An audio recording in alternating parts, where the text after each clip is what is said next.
Assalamualaikum warahmatullahi wabarakatuh. Apa kabar sobat-sobat Omah Mikir yang luar biasa? Jumpa lagi dengan saya, Juli Jati Prambudi, dalam Ngaji Seni Rupa. Kali ini akan saya lanjutkan penjelasan mengenai metodologi penelitian seni. Sebelum masuk ke persoalan metodologi secara teknis, saya akan menjelaskan mengenai posisi seni sebagai bidang ilmu pengetahuan. Sobat-sobat semua, kita tahu bahwa seni itu salah satu dari apa yang disebut dengan 4 pilar pengalaman manusia dapat dipahami. Artinya, manusia sebagai makhluk hidup ini, sebagai Homo sapiens, dia memiliki kompleksitas pengalaman yang luar biasa. Karena itu tidak mudah untuk memahami pengalaman manusia itu.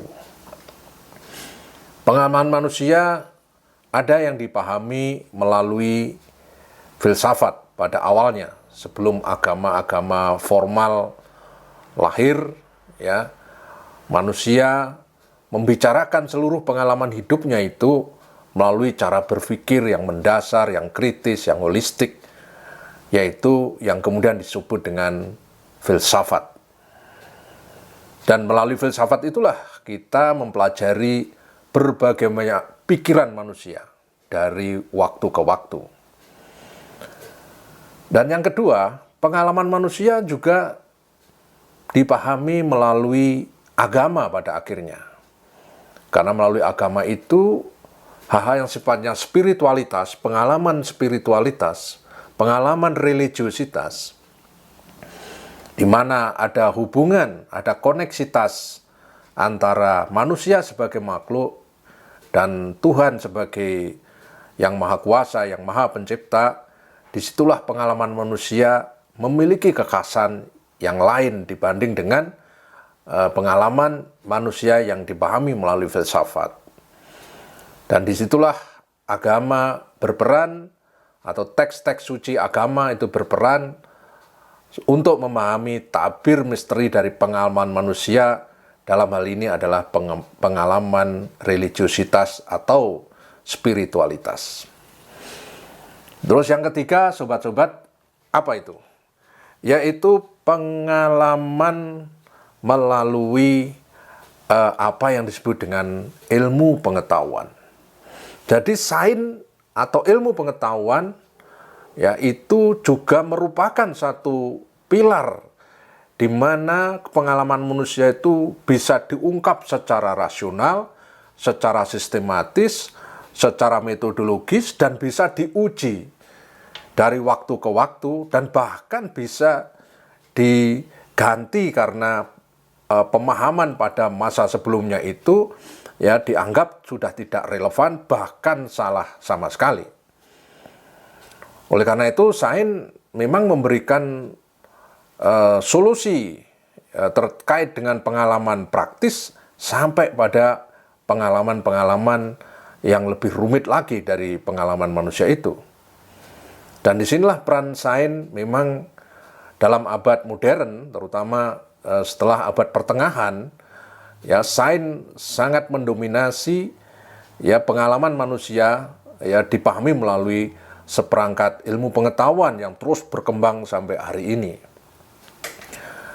Berbagai pengalaman hidup manusia yang terbentur dengan berbagai hal, ya, dengan penyakit, dengan pandemi, dengan kesehatan, dengan perang, dengan apa saja, ya, di situ ilmu pengetahuan hadir sebagai instrumen yang dipakai untuk menyingkap, menjelaskan, dan bahkan memprediksi pengalaman-pengalaman manusia yang akan datang. Ini luar biasa, jadi peran sains itu juga sangat strategis, karena itu sangat mendominasi sampai hari ini. Yang berikutnya, sobat-sobat, ini yang juga memiliki tugas yang tidak kalah menariknya, yaitu pengalaman substil, pengalaman dari dunia rohani, ya, yang imajinatif, yang melibatkan kapasitas logika imajiner. Nah, itulah yang kemudian berada di suatu kawasan yang disebut dengan seni. Karena itu seni, baik yang sudah dihasilkan sebagai sebuah karya, maupun seni yang telah menjadi sebuah sistem nilai di dalam suatu masyarakat, dan seni sudah menjadi artefak dari kebudayaan dari suatu masyarakat, ya itu bisa menyingkap pengalaman-pengalaman manusia melalui bahasa simbol. Dengan berbagai simbol yang ada di dalam karya seni itu, pengalaman manusia itu menjadi makin tampak unik, makin tampak spesifik, partikular, dan bahkan sangat subjektif. Nah, sehingga kalau kita melihat ini, mulai dari filsafat, agama, ilmu pengetahuan, dan seni, sebenarnya ini adalah mata rantai yang saling melengkapi. Tidak bisa empat-empatnya itu kita lihat secara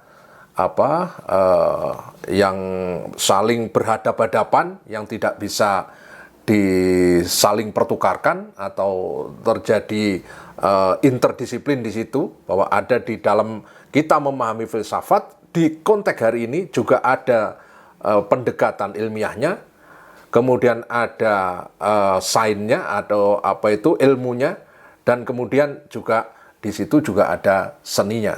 Sebaliknya juga begitu. Di era hari ini, agama, ketika kita mempelajari agama, maka cara berpikir filosofis, ya, yang kritis, ya, yang holistik, yang mengkomparasikan antar banyak mazhab misalkan, itu juga dipentingkan hari ini. Karena masyarakat makin kompleks, sumber ilmu pengetahuan itu makin banyak, sehingga diperlukan satu cara berpikir untuk membangun worldview yang baru dalam rangka mendiskusikan pengalaman manusia yang makin kompleks itu. Nah, kemudian ketika kita masuk ke ilmu pengetahuan juga sama. Di dalam ilmu pengetahuan juga ada filsafat ilmu, ya. Kemudian juga pengetahuan juga dipandu melalui etik atau norma-norma kemanusiaan melalui nilai-nilai agama, juga masuk di dalam keilmuan, dan sebaliknya di dalam ilmu juga membutuhkan seni. Apalagi kalau kemudian bersentuhan dengan teknologi nanti. Nah, disinilah kita melihat ada satu kesinambungan antara filsafat, agama, ilmu pengetahuan, dan seni. Nah, karena itu sebenarnya empat-empatnya ini adalah satu pilar kehidupan manusia di muka bumi ini. Dan karena itu juga tidak ada mana yang lebih tinggi dan mana yang lebih rendah. Karena masing-masing memiliki peran, dan masing-masing juga bisa dijadikan satu paradigma, ya, dalam rangka kita memahami suatu pengalaman manusia atau masyarakat yang unik dan partikular itu. Sobat-sobat memikir yang luar biasa. Kemudian kita masuk pada persoalan yang terakhir, yaitu seni. Lantas apa itu seni? Nah, ini sebuah pertanyaan yang terus-menerus dibicarakan dan selalu dibicarakan sejak mulai zaman Yunani sampai sekarang. Karena memang istilah seni itu adalah istilah yang licin, istilah yang tidak mudah untuk didefinisikan. Mengapa demikian? Ya, kita tahu bahwa seni itu salah satu variabel yang selalu dikaitkan dengan seni, walaupun tidak semua seni itu adalah mengandung variabel yang satu ini, yaitu seni selalu dikatakan sesuatu yang indah. Meskipun sesuatu yang indah itu belum tentu itu sebagai sebuah seni. Nah, lalu kalau terus lantas apa kalau memang seni itu bukan sebuah keindahan? Karena memang di dalam keindahan pun, istilah keindahan itu sebagai sebuah konsep, itu juga mengalami hal yang sama pada persoalan seni.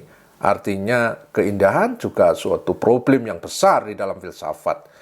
Karena itu keindahan masuk di dalam satu bagian filsafat yang khusus membahas tentang keindahan, yaitu estetika. Dan kita tahu di dalam estetika itu fokusnya adalah ada dua arah, yaitu pertama adalah keindahan non seni, keindahan alam begitu, dan yang berikutnya adalah keindahan seni. Dan keindahan seni itu dibicarakan secara khusus di dalam filsafat seni.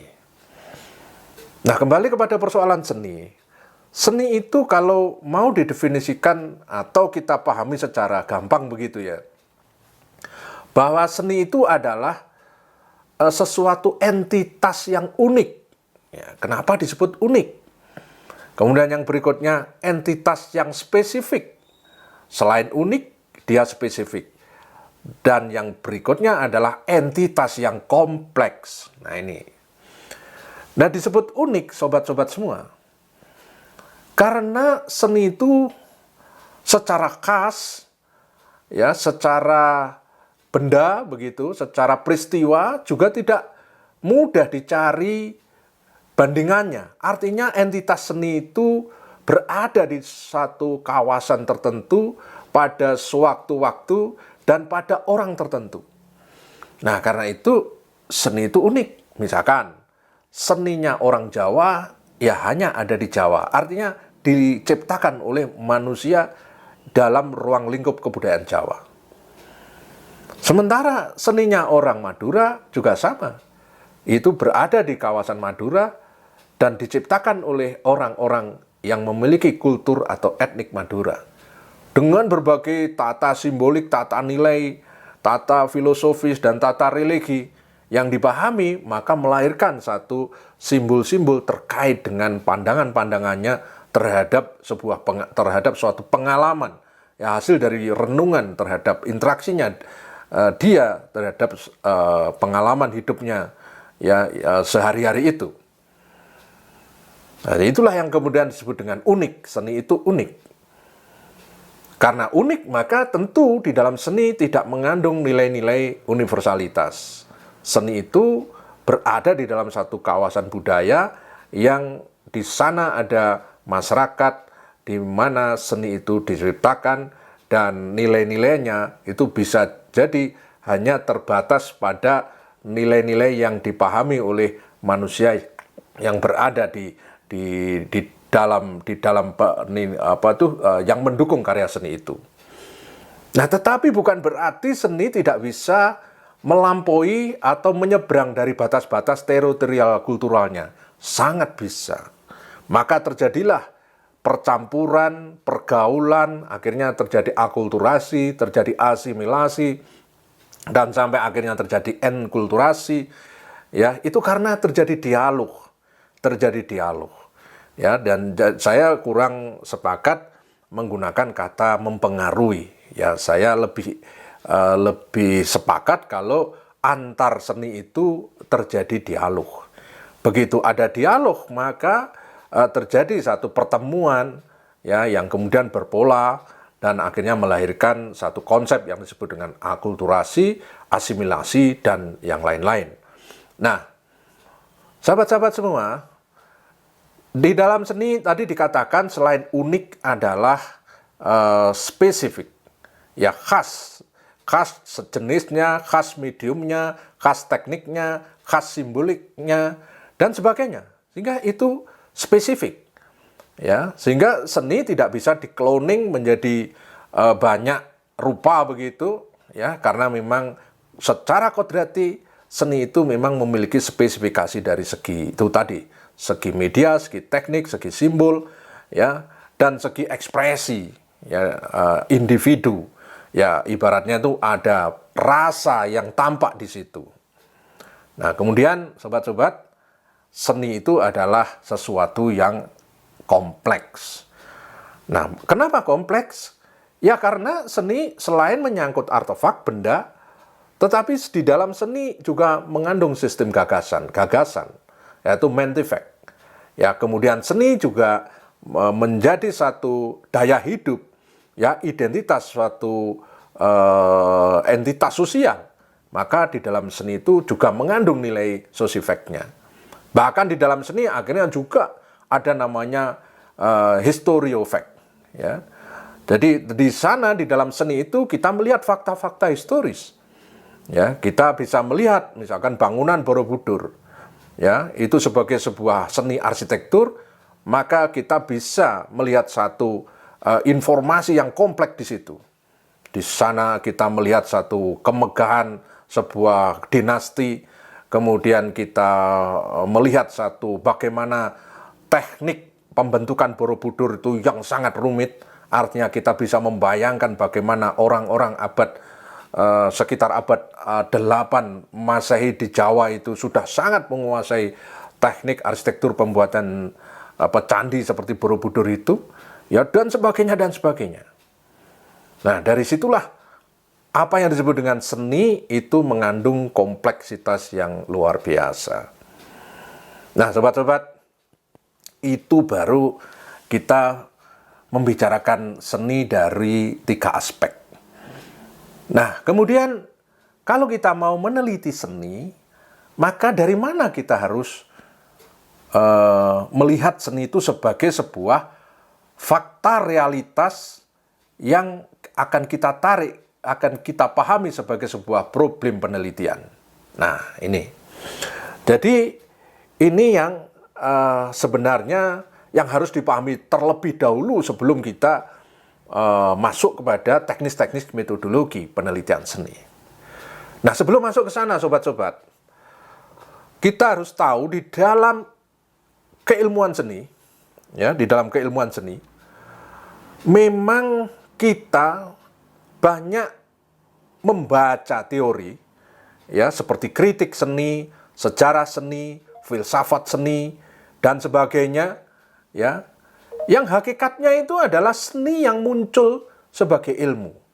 Jadi kritik seni, filsafat seni, apresiasi seni, sejarah seni, bagi saya hakikatnya adalah seni dalam tanda kutip, ya, yang muncul sebagai ilmu. Kenapa begitu? Karena semua ilmu tadi objek materialnya adalah seni. Ada objek materialnya karya seni, kemudian didekati secara historis, maka terjadilah kajian sejarah seni. Objeknya seni dikaji secara filosofis, maka terjadi filsafat seni. Objeknya seni dikaji secara sosiologis, maka yang terjadi adalah sosiologi seni. Nah, jadi seni ini sebagai sebuah objek kajian dan worldview-nya, ya, perspektifnya, cara memandangnya dari berbagai perspektif tadi melahirkan suatu ragam kajian yang banyak sekali sampai hari ini. Nah, ini bagi saya adalah seni itu sendiri, tetapi tampak sebagai ilmu. Nah, sebaliknya, sobat-sobat semua, kalau Anda melihat seni lukis, seni patung, seni grafis, seni instalasi, seni tari, seni teater dan sebagainya, ya, yang tampak sebagai aktivitas kesenian itu atau benda seni itu sendiri, ya, bagi saya hakikatnya itu adalah ilmu, ya, dalam tanda kutip, hakikatnya ilmu yang muncul sebagai imajinasi. Jadi dia itu ilmu yang muncul sebagai imajinasi. Mengapa demikian? Ya, mengapa demikian? Nah, karena di dalam tadi seni lukis, seni patung, seni grafis dan sebagainya itu, ya, ketika orang melahirkan karya-karya itu, menciptakan karya-karya itu, tentu membutuhkan tadi sistem gagasan, keterampilan teknik, ya, terus pengetahuan komposisi dan sebagainya dan sebagainya. Yang betul-betul diperlukan di dalam satu proses penciptaan itu. Karena itu di dalam proses penciptaan seni, sesungguhnya itu adalah proses ilmu. Walaupun kemudian proses ilmiah itu kemudian diartikulasikan, dikemas, dilakukan dengan apa yang disebut dengan proses kreatif. Nah, ini yang nanti akan saya jelaskan pada video selanjutnya. Nah, yang berikutnya sahabat-sahabat, kompleksitas seni terletak pada domain pencipta. Ya, pada orang yang menciptakan. Yang kedua adalah pada karya, artefak. dan yang ketiga pada penikmat. Nah, jadi kompleksitas pada pencipta, pada seniman, kemudian pada karya artefak dan pada penikmat, ya. Jadi ini yang nanti juga akan saya jelaskan lebih jauh lagi pada video yang berikutnya. Saya kira untuk kali ini cukup sekian dulu. Kita sambung pada sesi yang akan datang. Terima kasih. Wassalamualaikum warahmatullahi wabarakatuh. Salam sehat.